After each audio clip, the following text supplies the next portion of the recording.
Fit to Love, episode 105, The Courage to Date Again. Fit to Love is physical, emotional, and spiritual fitness to achieve the happy life you deserve. From exercise to cooking, relationships, and spirituality, you'll find all the inspiration you need right here with our host, JJ Flazanes. Hello and welcome to Fit to Love Sexy Saturdays. Today's show, The Courage to Date Again. Hot topic, and I'm so happy to have back Kimberly Seltzer. Kimberly Seltzer is a therapist, image expert, and dating coach based in Los Angeles. She utilizes the unique combined use of therapy, in-field date coaching, NLP, and styling to help people with their confidence and dating life. Kimberly helps men and women update and discover their dating image through wardrobe consultation and assistance in purchasing clothes that fit each body type. She's developed her own personalized wing gal approach with clients doing in-field work with men and women, working on body language, first impressions, image, and messaging and how it impacts attraction. She's enjoyed opportunities on the radio, TV, and on the web. Kimberly is the co-host of a radio show, Full Disclosure, launching soon. You can also see her in a new cable reality dating show, The Romance. Kimberly enjoys speaking and giving seminars such as being the keynote speaker for Neutrogena, National Matchmaking Conferences, eHarmony, The Great Love Debate, and iDate. She is a regular contributor to the Huffington Post, digitalromance.com, worldlifestyle.com, and YourTango, and is featured in Cosmopolitan Magazine, Fox News Magazine, and Yahoo Shine. Kimberly also did a show with us called What Your Style Says About You, and it was fabulous. So if you haven't heard her before, I invite you to go back and listen to that. Welcome back to the show, Kimberly. Thank you. It's good to be back. Oh, I can't wait to talk about this topic. I can't wait because the courage to date again, there's that looming. Oh my God. I mean, I, in fact, was just talking to a friend last night. She's a very spiritual, educated, successful woman, strong, caring, and hasn't really been dating in about 10 years. And I saw her body language sort of shrink a little bit at the thought of dating again. And so I know that even with the most spiritually connected, intelligent, strong, confident, successful women, that the idea after a divorce or even after a breakup, you don't even have to be divorced, but most of it, I know it is that having a long-term relationship and getting out of it, that have this sort of anxiety or fear so let's get right into what the grieving process is after a breakup of relationship and how does it relate to staying stuck in that anger or rut as I saw last night. Yeah, no, I'm glad that you mentioned that too, because I think it's like with anything. When you have been in a situation, whether it's a job, a relationship, even friendship, sometimes you get so used to something that I actually talked about this on the last show, your identity gets wrapped up in whatever you were in for so long that it's hard to move past that and get outside yourself to get you back to where you want to be just individually. And knowing kind of the phases of the grieving process will help you actually normalize your breakup. It's not a unique thing. It's also important to know that there are no time limits. There's no rushing the process because letting go of a bad relationship, it can be complicated. I mean, depending on the length of the relationship, quality of the relationship, how often you saw one another, if there were kids involved, there's a lot of different variables. But at the end of that relationship is just like experiencing a death. It's the same exact grieving process, especially for like a long relationship. And so if you look at just the stages of grief by Dr. Kubler-Ross, I'm sure a lot of you are familiar with it. It's no different. So people go through denial, they go through anger, they go through bargaining, they go through depression, and then you move into acceptance. Sometimes, though, people get stuck in certain stages. And I mean, grieving is like a digestion, right? There's nothing you can do to hurry it along. You're digesting it at the rate that you can, and everybody's makeup is different. It takes time, and the only thing you can do is to try to get through it and cope, and then it'll eventually pass, but you have to do things to move that. And I do find that many people are frozen in the stage of anger a lot of times. And for me, that means that they're not exactly over that breakup. So it's really important to look at that. I think that when people are stuck in that, there's things that have happened along the way. Like maybe there were experiences of other losses that got kicked up in it. So there could have been another death, another breakup, and then now it's just layered with all that anger that they hadn't dealt with before. So that's one thing. Also, you may have a new role all of a sudden, like people who go through a divorce and they have children. You are no longer a family in a sense of having a husband and kids. Now you're a single parent, and having that identity as a single parent sometimes takes a long time, and you have to kind of renegotiate that. And then the third thing that I see why people stay in that kind of anger blame stage is that it works for them. And what I mean by that is that they get reinforced by being a victim in some sort of way. And I don't mean that in a conscious level, sometimes it's subconscious. And that has a lot to do with, and this is just putting obviously my therapy hat on, to maybe some childhood stuff as well. I mean, there might be like some codependency issues, there might be some familiar pattern that old tapes are playing from your family that are just getting kicked up. So again, it's looking at all that stuff, but once you kind of give yourself that room to say, okay, it's okay to grieve, to help people move past that. And sometimes it takes a little push. Now, I want to go back and talk about, because while I love the analogy, the grieving is like digestion from a nutritional standpoint. There are things people can do to help the digestion. Right. Like stop eating the foods that your body doesn't like and take probiotics and digestive enzymes. So with that idea that yes, still that still is going to mean that even at your optimal level, we're all going to process differently. But in that optimal level, what are some of those things that people can do to move past the hurt and start making changes? Like, for instance, I'm looking at this list: denial, anger, bargaining, depression, and acceptance. Obviously, getting your needs met and having you time and working with someone, working with a therapist, working with a coach, working with someone who can help them with the processing. Because as you said about anger, some of that's just habit. It's a victim mentality that was a learned behavior or modeled, and you don't know any different, and the mindset and self-talk and limiting beliefs that you have can be shifted, but you're not going to shift them because you don't know any differently. So besides working with a coach or a therapist, what are some other things people can do to move past the hurt? Yeah, and this is what I always say, you don't know what you don't know, and that is like one of my jobs, is to help you determine what you don't know. And also, you can't see what you can't see. So like you said, when you're stuck in that kind of rut or cocoon, it's hard to see the light, so to speak. So it's almost like poking holes in that cocoon so that you can start seeing things in a different way and eventually come out of it. My first thing in helping people move forward is to really kind of go back and focus on you. Too many times people look for that Band-Aid. They don't want to address the hurt, and they just jump into the next bad relationship or unhealthy situation just to numb the pain, to try to get a corrective experience of what was lost, not really taking the time to feel good about you as a person. Because like we said in the last show, the minute that you start focusing on yourself and feel good about yourself is when you attract the right energy and person in your life.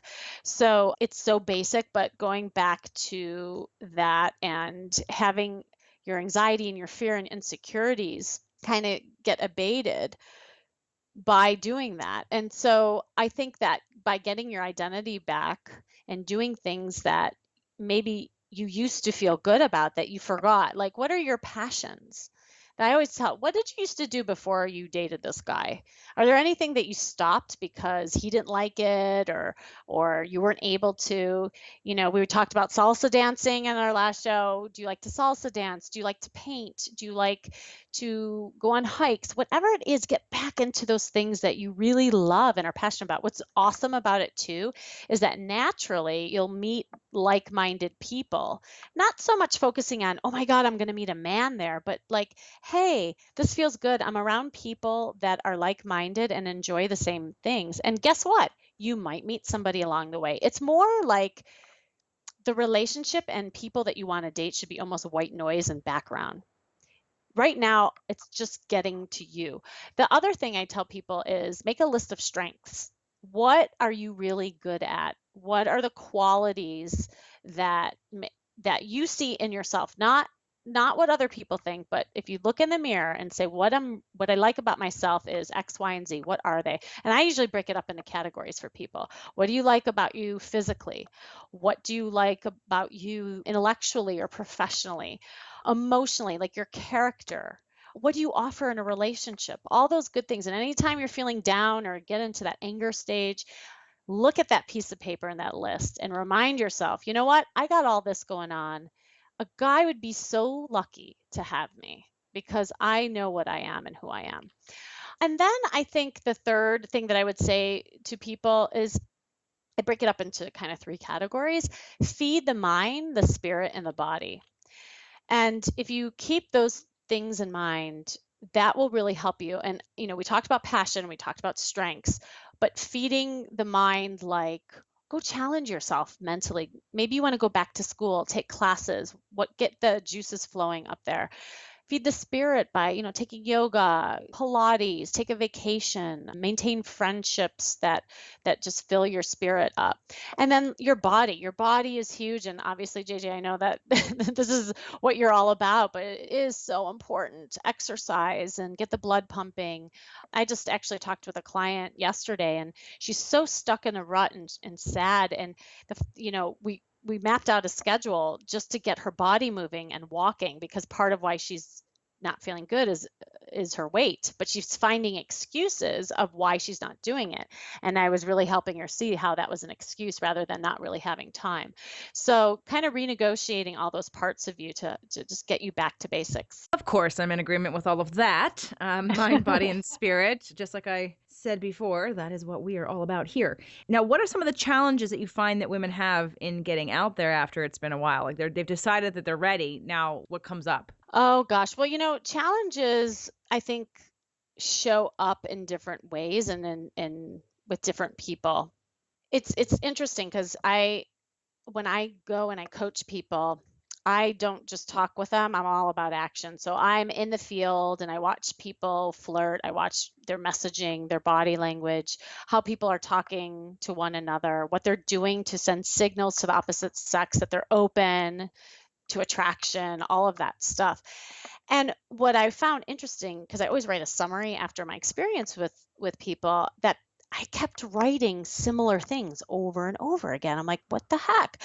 And what this meant to me is that we're all struggling with similar things, especially if you're getting back out there and it's been a while. It's not to say, oh my gosh, well, you're struggling and you're having issues. That's like not you. It's just not unique, because I think you forget after a while what it's like to date. That mojo kind of goes away. That, the sexiness and the flirtiness goes away. But it shows up differently for different people. Like, some women have challenges with turning on their femininity and their kind of sex appeal. So their challenge becomes they always fall into the friend zone. Right. So they'll say, well, I can't get to the second date. And from the men's point of view, it's like, well, she's a nice girl, but I call that syndrome, a nice girl, but, he's not finding her as a sexual partner, just more of like a cool chick. Another challenge I see that's common is what I call the chief. And this is a woman who, and actually I think is just an epidemic overall, where, we women are getting really powerful in the world and we're entrepreneurs and we can do it all. But so much so, it's to our detriment that we forget how to be feminine and receive. And guys are not knowing where their place is in the world. And I'm seeing this all over.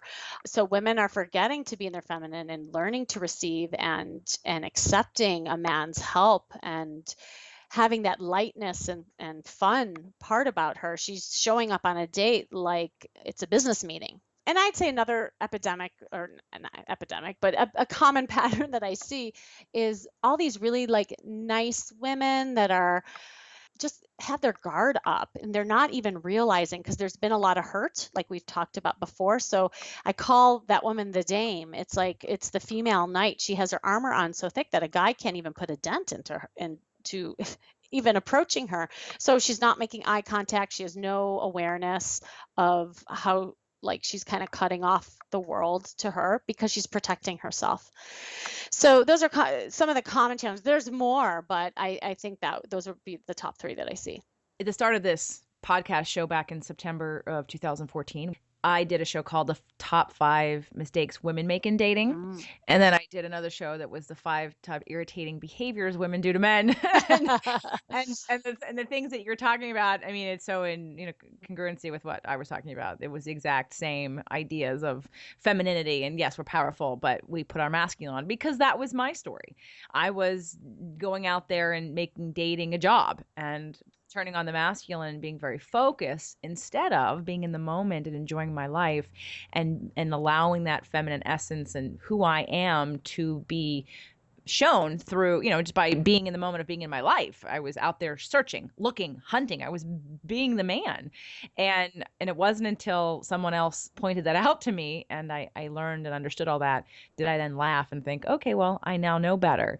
And so I find this is awesome. So thank you for sharing all of that, being in the field and working with so many women and coming up with that. And because I think we can't say it enough, where we are and women wanting to have careers and be powerful and be the breadwinners, or not be the breadwinners, but make a lot of money and just be out there. And it's sometimes at that detriment of cutting off what a man's role is. And in fact, I did another show called a man's role in relationship with his wife. And I interviewed a man, another spiritual practitioner who's a relationship expert. And again, it's just because I wanted them to hear it from the opposite sex too. Because I'm sure there are probably mostly women who listen to the show. I know I have men. So thank you guys for listening. And if you feel like your women need to hear what Kim is saying, or that you have someone who you think needs to get back out there and start dating and they have a roadblock, I definitely encourage you to share this show. So let's talk about, because you specialize in makeovers and in-field coaching, which I can imagine has a huge impact on changing people's behaviors and their awareness of that. And so I want to talk about the steps that people can take. So let's say there's someone who lives, this show is currently being broadcast and downloaded in 92 countries. So someone who's not going to get to work with you personally anytime soon needs to maybe write a list right now of some of the top steps that they can take, as if you were standing next to them, and to remember as they're moving forward into picking out their clothes or thinking about dating or taking those first very few steps, those baby steps, to think about, okay, I think I'm ready. Now what?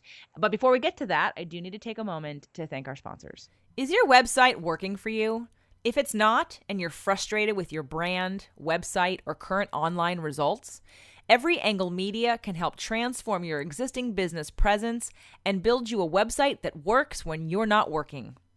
Every Angle Media is a full-service web development firm that specializes in solving problems with open-source solutions. We offer complete design services, custom content management systems, fully integrated e-commerce solutions, cross-platform mobile development, and custom third-party integration, and we're here to help. Visit our site to see our work at everyanglemedia.com or give us a call at 310-798-7228. Again, that's everyanglemedia.com. What does your self-care routine have to do with dating and relationships? Everything. How you treat yourself is the blueprint for how you show others how to treat you. I call this your body blueprint. Ready to change your body blueprint and manifest better quality relationships and physical results? During the month of February, I am giving away free copies of the second edition of Fit to Love, How to Get Physically, Emotionally, and Spiritually Fit to Attract the Love of Your Life, when you subscribe to this podcast. Visit fittolove.tv/ebook to download your copy today. That's FIT2LOVE.tv/ebook. Let's transform your body and your relationships. Okay, Kim. So I want pretend that you are right next to me and coaching me and helping me. And I do know, by the way, everyone, Kim can help you no matter where you are. She does do coaching. So she may not be able to be physically there, but I'm sure there's Skype. You do Skype and phone coaching, correct? Absolutely. Yes. And I'm offering group coaching coming up too. Excellent. Yeah. So at the end of the show, we will get Kim's contact information to you. Absolutely. You can hire her to be there. She just won't be taking you shopping per se, unless you take the Skype with you in the store, which might be a little noisy. But what if I just want to get going right now? what can I do to get out there and start dating successfully? Yeah, I loved your example of yourself, by the way, of how like you weren't aware of it and then someone pointed it out to you and then you shifted a few things. I mean, that's really what it's about. It's just having the awareness and then taking the steps. So the easiest formula that I teach people to do, it's called the 3 Bs. And it's just a good way to get started is once you're aware of these 3 areas, then it's making a plan around what you could do to shift it. And even if it's just one thing you can do in each area, shift it and see if you get different results. So the first B is body language.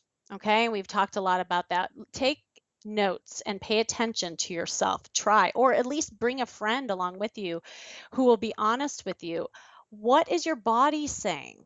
Okay, create an energy that invites people towards you. Position your body to be open and available. Are you smiling? Are you making eye contact? Are you even aware of men looking at you? I can't tell you. I'd say 90% of both my men and women that I take out have no awareness that people are looking at them.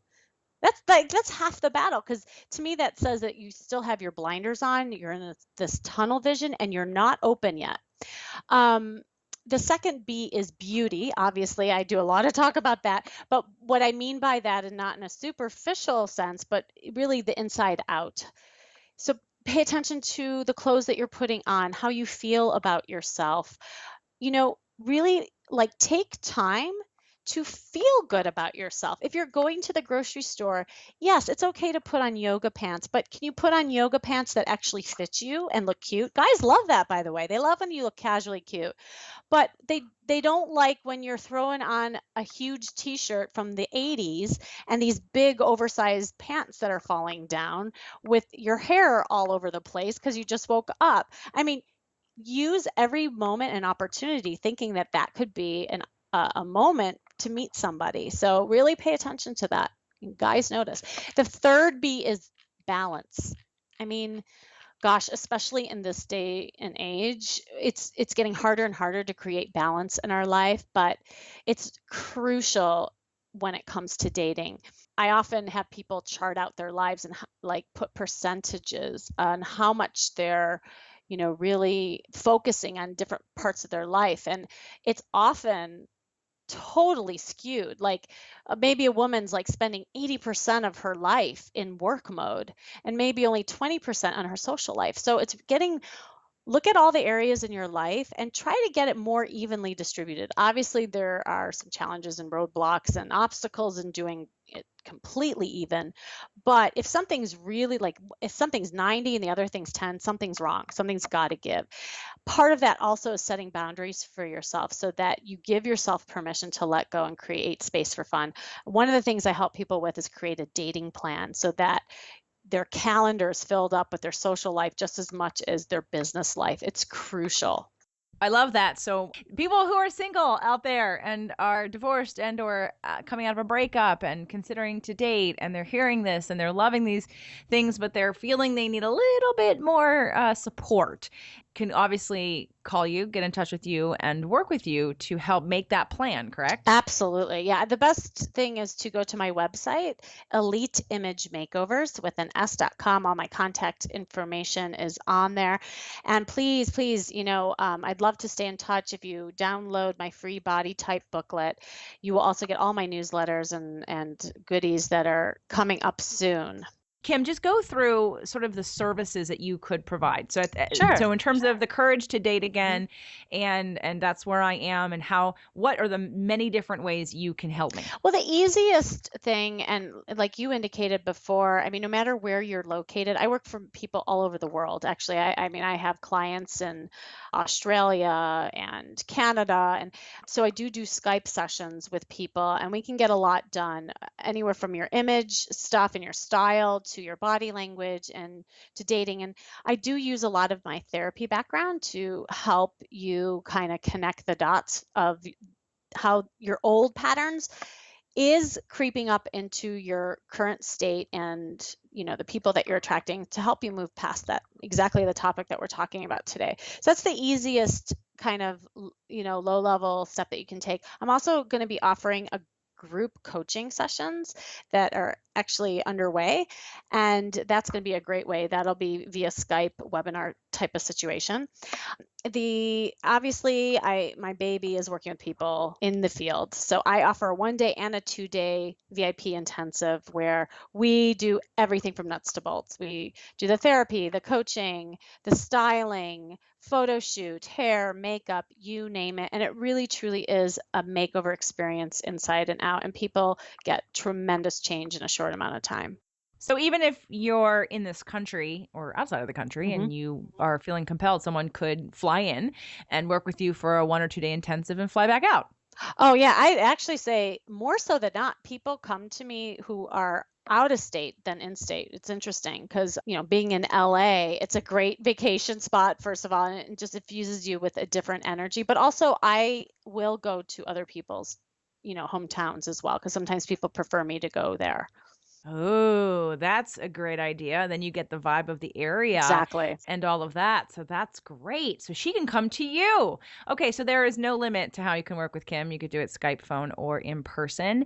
And I love having these conversations with you. And I appreciate that you give us your time and expertise to help encourage anyone out there who's sort of on the verge of being ready, or they want to be ready, or they're not sure how to be ready. And thank you again for all your awesome information. Oh, thank you. It was so much fun. Do you want to learn more about your hormone health and how to get it properly tested?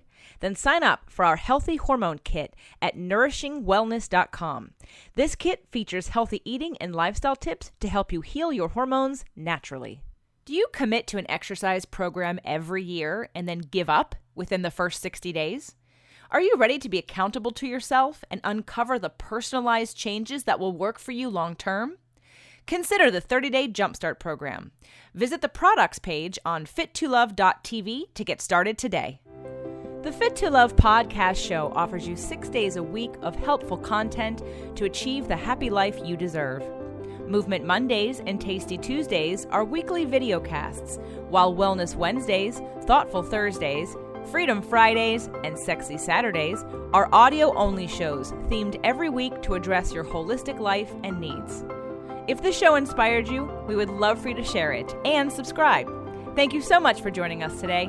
Head on over to fit2love.tv for recaps of every show, resources, and to join the community. That's FIT2LOVE.tv. Have a fit and fabulous day.